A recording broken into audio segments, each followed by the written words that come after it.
1 वर्ष ती अशोक वनामध्ये होती म्हणून तिच्यावरती तू संशय घेतलास। तू तुझ्या भावाला विचारलंस काय की 14 वर्ष तुझी बायको उर्मिला त्या राजवाड्यात कशी राहिलेली असेल?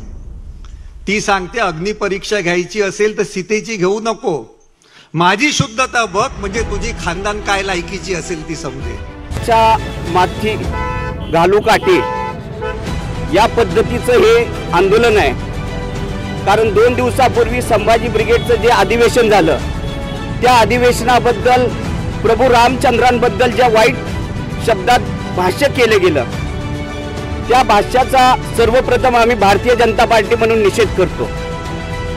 हा निषेध करत असताना ज्या प्रभू श्री रामचंद्राला पूर्ण देश आपला आराध्य दैवत मानतो अशा आराध्य दैवताबद्दल भाष्य करत असताना त्या व्यासपीठावर उपस्थित असलेले शरद पवार साहेब हे तिथं बसून त्या स्टेजला एक पाठबळ देत होते।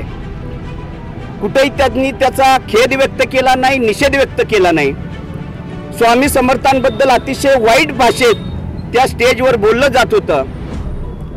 हे होत असताना प्रभू रामचंद्रांचा आणि स्वामी समर्थांचा जसा अपमान केला तसं जे वक्तव्य केलं ते वक्तव्य करत असताना त्या नालायकाने असं म्हणलं की एका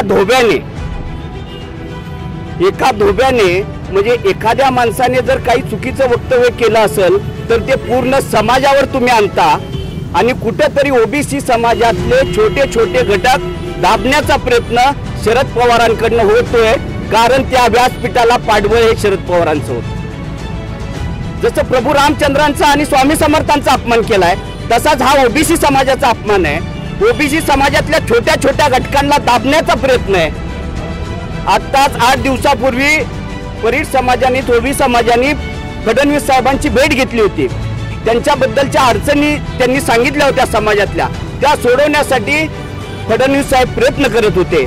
पण याला कसं दाबावं, एखाद्या लहान समाजाला कसं दाबावं, तर ह्या व्यासपीठ हे व्यासपीठ जे होतं ते ओबीसींना दाबण्याचं व्यासपीठ होतं आणि त्याला पाठबळ होतं ते शरद पवारांचं। म्हणून शरद पवारांचा आम्ही जाहीर निषेध करतो। यावेळी माजी महापौर श्रीकांचना यन्नम, वैशाली चालुक्य, माजी नगरसेवक रवी कैयावाले, संजय साळुंखे, सतीश महाले, परिवहन समितीचे माजी सभापती जय साळुंखे, अंबादास गोरंटला यांच्यासह भाजपचे पदाधिकारी, नगरसेवक, आघाडी मोर्चा, सेल, शक्ती केंद्र प्रमुख